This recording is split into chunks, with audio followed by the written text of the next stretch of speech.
Hi y'all, welcome back. It's Lisa and I am back today with the Back to Basics hop. There are several of us who will be participating. This hop is going on through the Handmade Happiness group.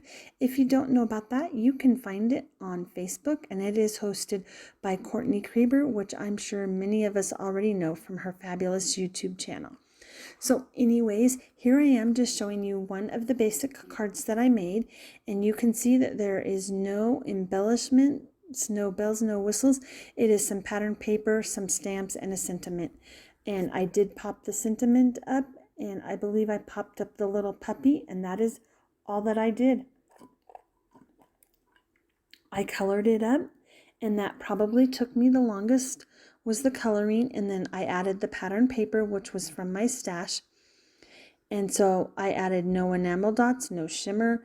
I wanted to add ink blending to the bottom of the card. I wanted to do all kinds of things. So honestly, it was kind of hard for me to make this card super basic, but I'm really happy with the way that it turned out. It is a super cute, adorable card, and it didn't need all of the other stuff that we sometimes get caught up in adding to our card. So I do have another card to show you, and then we'll be getting on to our card, which is in the background behind my hand there. You can kind of see the purple paper with the spiders. And I think that using pattern paper is an easy way to do a Back to Basics card because it does all of the work for you. It does all the work of ink blending and ink splattering. And while those are all great and beautiful and fun techniques, sometimes we just need to get back to using our pattern paper. I don't know about you, but I have some pattern paper that I could certainly use up by making cards. So this is the second card that I did, and I just stepped it up a little bit by adding the 2 pieces of pattern paper. Then I just used some enamel dots, and the die cuts made it super quick and easy. Didn't have to fussy cut, didn't have to do any coloring, so that to me is super basic. Adding die cuts, we probably all have lots of die cuts that we could fish out and use. And then I just added 3 enamel dots. The only thing I did to this card was add a tiny bit of shimmer to the witch and the moon, which you probably can't see. The stamp, Don't Make Me Get My Flying Monkeys, is from my stash and a really good friend of mine. So again, this card probably took me maybe 10 minutes to put together because it was all so quick and easy. I think the longest part was stamping and cutting out the sentiment with the stitched die. So here we are. We're going to go ahead and get started on our card for today. And for today's card, I went with a digital stamp. So that took me just a little bit to print it out. I did cut out these images on my Scan and Cut.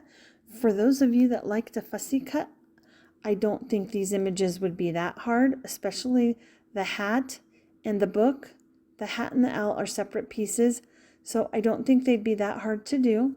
So here I chose this great purple paper with spiders in the back, or spiders on it for the background, and that does a lot of the work for me, and it fills up my background of my card base.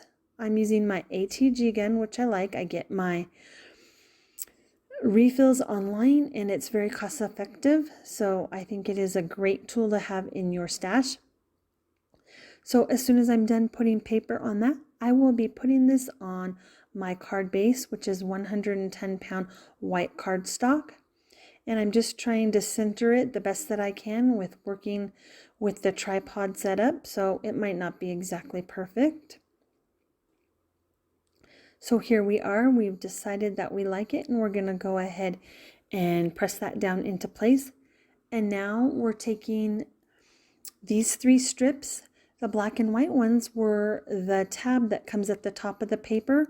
I just took that out, cut the hole, and made sure that the extra piece where the hole was cut off so that I could put those together. Now here I am just sharing with you a little bit about the glue that I like to use. This is reptile glue, and I found out about it from a gal. Her name is called Craft Purge here on YouTube, and I'll leave her description for her YouTube channel in the link below. And I think it works just as well as art glitter glue and is a little bit less expensive.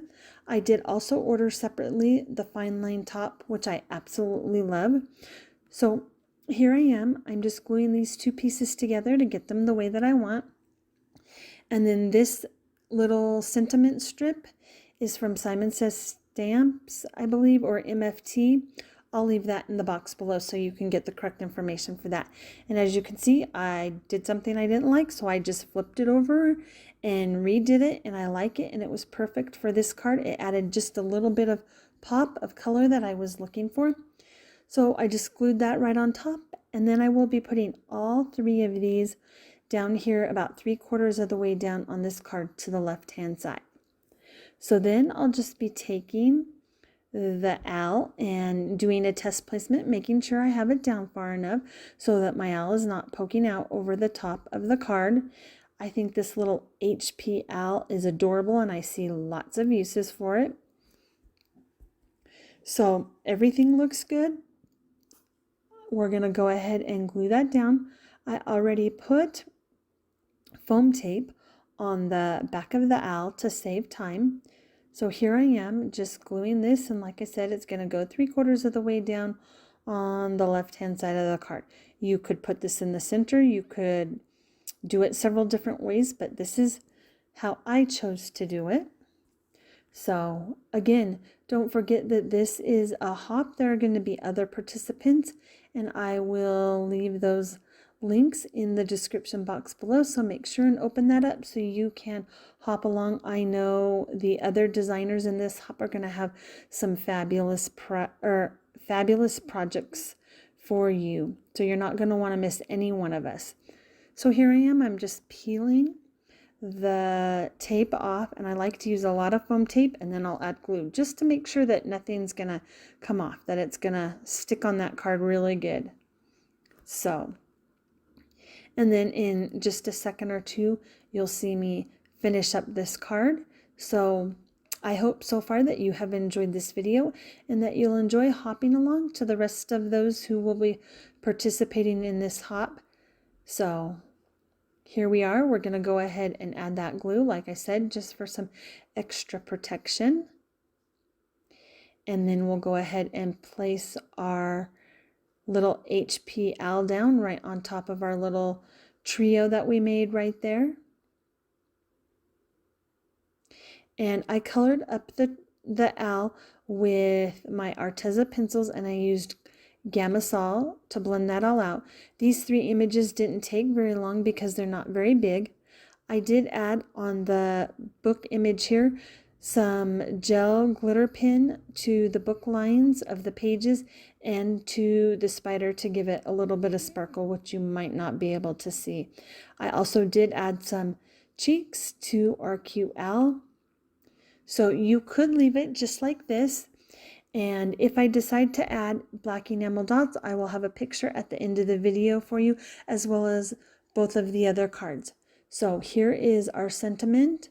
It says howdy. I didn't have a Halloween sentiment, I thought, that was small enough, so I just went with this. You could send this card any time of year if you would like. So you could have left it without a sentiment. You could have added a Halloween sentiment. So anyways, I'm just holding that howdy down because it wasn't quite even, so it needed to stick really well. So that is what my card looks like. I hope you enjoyed all three cards that I shared with you today, and I hope you learned about going back to the basics. I'm sure the other participants will give you some other fabulous ideas as well. So don't forget to hit the bell in the description box below so that you can be notified each time I upload a new video. I should have another video coming out in a couple of days for you. So thank you so much for watching, and make sure you go and leave all the other participants a comment and leave them some love as well. I know they'll really like that. Thanks again. Talk to you guys later. Bye.